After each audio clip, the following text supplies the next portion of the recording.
নমঃ শ্রী জ্যোতিরাজায় বিবেকানন্দ সুরয়ে সচ্চিদ সুখ স্বরূপায় স্বামিনে তাপহারিণে। স্বামী শিষ্য সংবাদ। সপ্তম বল্লী, স্থান কলিকাতা, 1897 খ্রিস্টাব্দ। যোগানন্দ স্বামী কথার প্রতিবাদ না করায় স্বামীজি আবার বলিতে লাগিলেন, প্রভুর দয়ার নিদর্শন ভুয়ো ভুয়ো এ জীবনে পেয়েছি। তিনি পেছনে দাঁড়িয়ে এসব কার্য করিয়ে নিচ্ছেন।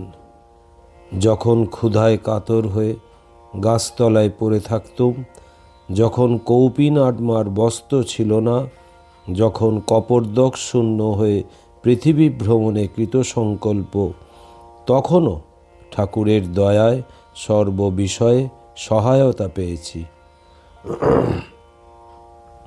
আবার যখন এই বিবেকানন্দকে দর্শন করতে শিকাগোর রাস্তায় লাঠালাঠি হয়েছে, সে সম্মানের শতাংশের একাংশ পেলে সাধারণ মানুষ উন্মাদ হয়ে যায়। ঠাকুরের কৃপায় তখন সে সম্মানও অক্লেশে হজম করেছি। প্রভুর ইচ্ছায় সর্বত্র বিজয়। এবার এদেশে কিছু কার্য করে যাব। তোরা সন্দেহ ছেড়ে আমার কার্যে সাহায্য কর, দেখবি তার ইচ্ছায় সব পূর্ণ হয়ে যাবে। স্বামী যোগানন্দ: তুমি যা ইচ্ছা করবে তাই হবে। আমরা তো চিরদিন তোমারই আজ্ঞানুবর্তী। ঠাকুর যে তোমার ভিতর দিয়ে এ সকল করছেন, মাঝে মাঝে তা বেশ দেখতে পাচ্ছি। তবু কি জানো, মধ্যে মধ্যে কেমন খটকা লাগে। ঠাকুরের কার্যপ্রণালী অন্যরূপ দেখেছি কি না, তাই মনে হয় আমরা তার শিক্ষা ছেড়ে অন্য পথে চলছি না তো। তাই তোমায় অন্যরূপ বলি ও সাবধান করে দিই। স্বামীজি: কি জানিস, সাধারণ ভক্তেরা ঠাকুরকে যতটুকু বুঝেছে, প্রভু বাস্তবিক ততটুকু নন। তিনি অনন্ত ভাবময়। ব্রহ্মজ্ঞানের ইয়ত্তা হয়, তো প্রভুর অগম্য ভাবের ইয়ত্তা নাই। তার কৃপা কটাক্ষে লাখো বিবেকানন্দ এখনই তৈরি হতে পারে। তবে তিনি তা না করে ইচ্ছা করে এবার আমার ভিতর দিয়ে আমাকে যন্ত্র করে এই রূপ করাচ্ছেন, তা আমি কি করব বল? এই বলিয়া স্বামীজি কার্যান্তরে অন্যত্র গেলেন। স্বামী যোগানন্দ শিষ্যকে বলিতে লাগিলেন, আহা, নরেনের বিশ্বাসের কথা শুনলি? বলে কিনা ঠাকুরের কৃপা কটাক্ষে লাখো বিবেকানন্দ তৈরি হতে পারে। কি গুরুভক্তি! আমাদের উহার শতাংশের একাংশ ভক্তি যদি হতো তো ধন্য হতুম। শিষ্য: মহাশয়, স্বামীজির সম্বন্ধে ঠাকুর কি বলিতেন? যোগানন্দ: তিনি বলতেন, এমন আধার এ যুগে জগতে আর কখনো আসেনি। কখনো বলতেন নরেন পুরুষ, তিনি প্রকৃতি, নরেন তার শ্বশুর ঘর। কখনো বলতেন অখণ্ডের থাক, কখনো বলতেন অখণ্ডের ঘরে, যেখানে দেবদেবী সকলও ব্রহ্ম হতে নিজের নিজের অস্তিত্ব পৃথক রাখতে পারেননি, লীন হয়ে গেছেন। 7 জন ঋষিকে আপন আপন অস্তিত্ব পৃথক রেখে ধ্যানে নিমগ্ন দেখেছি। নরেন তাদেরই একজনের অংশাবতার। কখনো বলতেন জগৎপাল নারায়ণ, নর ও নারায়ণ নামে যে 2 ঋষিমূর্তি পরিগ্রহ করে জগতের কল্যাণের জন্য তপস্যা করেছিলেন, নরেন সেই নর ঋষির অবতার। কখনো বলতেন সুখদেবের মতো মায়া স্পর্শ করতে পারেনি। শিষ্য: ওই কথাগুলি সত্য, না ঠাকুর ভাবমুখে এক এক সময় এক এক রূপ বলিতেন? যোগানন্দ: তার কথা সব সত্য। তার শ্রীমুখে ভ্রমেও মিথ্যে কথা বেরুত না। শিষ্য: তা হইলে সময় সময় ঐরূপ ভিন্ন রূপ বলিতেন কেন? যোগানন্দ: তুই বুঝতে পারিসনি। নরেনকে ওই সকলের সমষ্টি প্রকাশ বলতেন। নরেনের মধ্যে ঋষির বেদ জ্ঞান, শঙ্করের ত্যাগ, বুদ্ধের হৃদয়, সুখদেবের মায়ারাহিত্য ও ব্রহ্মজ্ঞানের পূর্ণ বিকাশ একসঙ্গে রয়েছে। দেখতে পাচ্ছিস না? ঠাকুর তাই মধ্যে মধ্যে ঐরূপ নানাভাবে কথা কইতেন। যা বলতেন সব সত্য। শিষ্য শুনিয়া নির্বাক হইয়া রহিল। ইতোমধ্যে স্বামীজি ফিরিয়া আসিয়া শিষ্যকে বলিলেন, তোদের ওদেশে ঠাকুরের নাম বিশেষভাবে লোকে জানে কি? শিষ্য: মহাশয়, এক নাগ মহাশয়ই ওদেশ থেকে ঠাকুরের কাছে আসিয়াছিলেন। তাহার কাছে শুনিয়া এখন অনেকের ঠাকুরের বিষয় জানিতে কৌতূহল হইয়াছে। কিন্তু ঠাকুর যে ঈশ্বর অবতার একথা ওদেশের লোকেরা এখনও জানিতে পারে নাই। কেহ কেহ উহা শুনিলেও বিশ্বাস করে না। স্বামীজি: ও কথা বিশ্বাস করা কি সহজ ব্যাপার? আমরা তাকে হাতে নেড়েচেড়ে দেখলুম, তার নিজ মুখে ওই কথা বারংবার শুনলুম, 24 ঘন্টা তার সঙ্গে বসবাস করলুম, তবু আমাদেরও মধ্যে মধ্যে সন্দেহ আসে। তা অন্যে পড়ে কা কথা?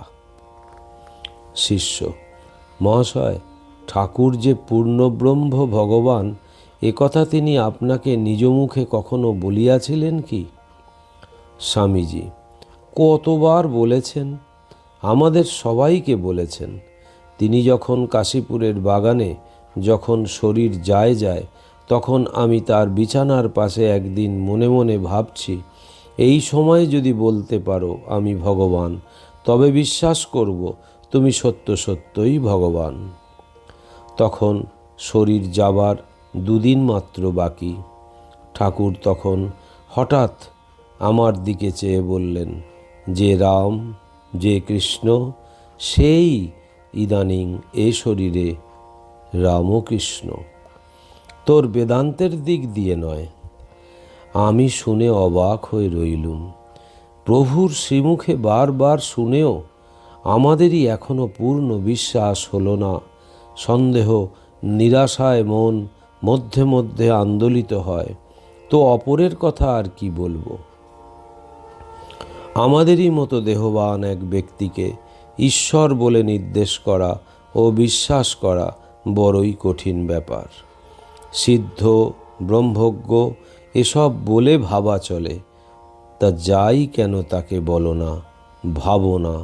মহাপুরুষ বলো, ব্রহ্মজ্ঞ বলো, তাতে কিছু আসে যায় না। কিন্তু ঠাকুরের মতো এমন পুরুষোত্তম জগতে ইতপূর্বে আর কখনো আগমন করেন নাই।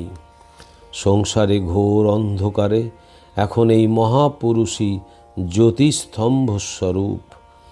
এর আলোতেই মানুষ এখন সংসার সমুদ্রের পারে চলে যাবে। শিষ্য: মহাশয়, আমার মনে হয় কিছু না দেখিলে শুনিলে যথার্থ বিশ্বাস হয় না। শুনিয়াছি মথুরবাবু ঠাকুরের সম্বন্ধে কত কি দেখিয়াছিলেন, তাই ঠাকুরে তার এত বিশ্বাস হইয়াছিল। স্বামীজি: যার বিশ্বাস হয় না তার দেখলেও বিশ্বাস হয় না। মনে করে মাথার ভুল, স্বপ্ন ইত্যাদি। দুর্যোধনও বিশ্বরূপ দেখেছিল, অর্জুনও দেখেছিল। অর্জুনের বিশ্বাস হলো, দুর্যোধন ভেলকিবাজি ভাবলে। তিনি না বুঝালে কিছু বলবার বা বুঝবার জো নাই। না দেখে না শুনে কারো 16 আনা বিশ্বাস হয়। কেউ 12 বৎসর সামনে থেকে নানা বিভূতি দেখেও সন্দেহে ডুবে থাকে। সার কথা হচ্ছে তার কৃপা। লেগে থাকতে হবে, তবে তার কৃপা হবে। শিষ্য: কৃপার কি কোনো নিয়ম আছে মহাশয়? স্বামীজি: হ্যাঁও বটে, নাও বটে। শিষ্য: কিরূপ? স্বামীজি: যারা কায় মনোবাক্যে সর্বদা পবিত্র, যাদের অনুরাগ প্রবল, যারা সদসৎ বিচারবান ও ধ্যান ধারণায় রত, তাদের উপরই ভগবানের কৃপা হয়। তবে ভগবান প্রকৃতির সকল নিয়মের বাইরে, কোনো নিয়ম নীতির বশীভূত নন। ঠাকুর যেমন বলতেন তার ছেলের স্বভাব। সেজন্য দেখা যায় কেউ কোটি জন্ম ডেকে ডেকেও তার সাড়া পায় না। আবার যাকে আমরা পাপী তাপী নাস্তিক বলি, তার ভিতরে সহসা চিৎ প্রকাশ হয়ে যায়। তাকে ভগবান অযাচিত কৃপা করে বসেন। তার আগের জন্মের সুকৃতি ছিল, এ কথা বলতে পারিস, কিন্তু এ রহস্য বোঝা কঠিন। ঠাকুর কখনো বলতেন, তার প্রতি নির্ভর করো, ঝড়ের এঁটো পাতা হয়ে যা। আবার কখনো বলতেন, তার কৃপা বাতাস তো বইছেই, তুই পাল তুলে দে না। শিষ্য: মহাশয়, এ তো মহা কঠিন কথা, কোনো যুক্তিই যে এখানে দাঁড়ায় না। স্বামীজি: যুক্তিতর্কের সীমা মায়াধিকৃত জগতে, দেশ কাল নিমিত্তের গণ্ডির মধ্যে তিনি দেশ ও কালাতীত। তার ল নিয়ম ও বটে, আবার তিনি ল নিয়মের বাইরেও বটে। প্রকৃতির যা কিছু নিয়ম তিনিই করেছেন, হয়েছেন, আবার সে সকলের বাইরেও রয়েছেন। তিনি যাকে কৃপা করেন সে তন্মুহূর্তে নিয়মের গণ্ডির বাইরে, বিয়ন্ড ল চলে যায়। সেই জন্য কৃপার কোনো কন্ডিশন, বাঁধা ধরা নিয়ম নাই। কৃপাটা হচ্ছে তার খেয়াল। এই জগৎ সৃষ্টিটাই সব তার খেয়াল। লোকবত্তু লীলা কৈবল্যম। যিনি খেয়াল করে এমন জগৎ গড়তে ভাঙতে পারেন, তিনি কি আর কৃপা করে মহাপাপীকেও মুক্তি দিতে পারেন না? তবে যে কারুকে সাধন ভজন করিয়ে নেন ও কারুকে করান না, সেটাও তার খেয়াল, তার ইচ্ছা। শিষ্য: মহাশয়, বুঝিতে পারিলাম না। স্বামীজি: বুঝে আর কি হবে, যতটা পারিস তাতে মন লাগিয়ে থাক, তাহলেই এই জগৎ ভেলকি আপনা আপনি ভেঙে যাবে। তবে লেগে থাকতে হবে, কাম কাঞ্চন থেকে মন সরিয়ে নিতে হবে, সদসৎ বিচার সর্বদা করতে হবে। আমি দেহ নই, এইরূপ বিদেহ ভাবে অবস্থান করতে হবে। আমি সর্বগ আত্মা, এইটি অনুভব করতে হবে। এই রূপে লেগে থাকার নামই পুরুষকার। ওই রূপে পুরুষকারের সহায় তাতে নির্ভর আসবে, সেটাই হলো পরম পুরুষার্থ। স্বামীজি আবার বলিতে লাগিলেন, তার কৃপা তোদের প্রতি না থাকলে তোরা এখানে আসবি কেন? ঠাকুর বলতেন, যাদের প্রতি ঈশ্বরের কৃপা হয়েছে তারা এখানে আসবেই আসবে। যেখানে সেখানে থাক বা যাই করুক না কেন, এখানকার কথায় এখানকার ভাবে সে অভিভূত হবেই হবে। তোর কথাই ভেবে দেখ না, যিনি কৃপা বলে সিদ্ধ, যিনি প্রভুর কৃপা সম্যক বুঝেছেন, সেই নাগমহাশয়ের সঙ্গলাভ কি ঈশ্বরের কৃপা ভিন্ন হয়? অনেক জন্ম সংসিদ্ধস্তত জাতি পরাম গতিম। জন্ম জন্মান্তরের স্বীকৃতি থাকলে তবে অমন মহাপুরুষের দর্শন লাভ হয়। শাস্ত্রে উত্তমা ভক্তি যে সকল লক্ষণ দেখা যায়, নাগমহাশয়ের সেগুলি সব ফুটে বেরিয়েছে। ওই যে বলে ত্রিনাদপি শুনিছেন, তা একমাত্র নাগমহাশয়েরই প্রত্যক্ষ করা গেল। তোদের বাঙাল দেশ ধন্য, নাগমহাশয়ের পাদস্পর্শে পবিত্র হয়ে গেছে। বলিতে বলিতে স্বামীজি মহাকবি শ্রীযুক্ত গিরিশচন্দ্র ঘোষের বাড়ি বেড়াইয়া আসিতে চলিলেন। সঙ্গে স্বামী যোগানন্দ ও শিষ্য। গিরিশবাবুর বাড়ি উপস্থিত হইয়া উপবেশন করিয়া স্বামীজি বলিতে লাগিলেন, যিশি, মনে আজকাল কেবল উঠছে, এটা করি সেটা করি, তার কথা জগতে ছড়িয়ে দিই ইত্যাদি। আবার ভাবি এতে বা ভারতে আর একটা সম্প্রদায় সৃষ্টি হয়ে পড়ে, তাই অনেক সামলে চলতে হয়। কখনো ভাবি সম্প্রদায় হোক, আবার ভাবি না, তিনি কারো ভাব কদাচ নষ্ট করেননি, সমদর্শিতাই তার ভাব। এই ভেবে মনের ভাব অনেক সময় চেপে চলি। তুমি কি বলো? গিরিশবাবু: আমি আর কি বলবো, তুমি তার হাতের যন্ত্র, যা করাবেন তাই তোমাকে করতে হবে। আমি অত শত বুঝি না, আমি দেখছি প্রভুর শক্তি তোমায় দিয়ে কার্য করিয়ে নিচ্ছে। সাদা চোখে দেখছি।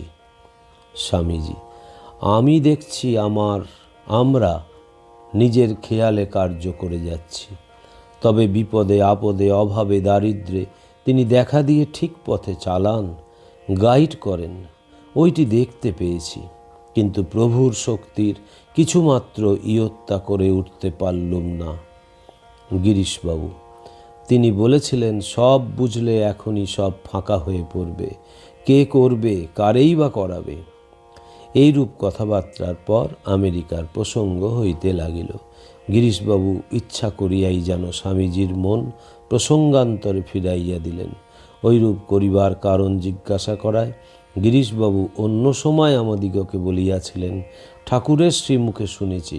ওইরূপ কথা বেশি কহিতে কহিতে স্বামীজির সংসার বৈরাগ্য ও ঈশ্বরোদ্দীপনা হয়ে যদি একবার স্বস্বরূপের দর্শন হয়, তিনি যে কে এ কথা জানতে পারেন, তবে আর এক মুহূর্ত তার দেহ থাকবে না। তাই দেখিয়াছি স্বামীজির সন্ন্যাসী গুরুভ্রাতৃগণও তিনি 24 ঘণ্টা ঠাকুরের কথাবার্তা কহিতে আরম্ভ করিলে স্বামীজিকে প্রসঙ্গান্তরে মনোনিবেশ করাইতেন। সে যা হোক, আমেরিকার প্রসঙ্গ করিতে করিতে স্বামীজি তাহাতেই মাতিয়া গেলেন। ওদেশের সমৃদ্ধি, স্ত্রী পুরুষের গুণাগুণ, ভোগবিলাস ইত্যাদি নানা কথা বর্ণনা করিতে লাগিলেন। পরতত্ত্বে সদালীন রামকৃষ্ণ সমজ্ঞয়া ইয়ো ধর্ম স্থাপনরত বীরে শান্তম নমাম্যহম। শ্রীরামকৃষ্ণার্পণমস্তু।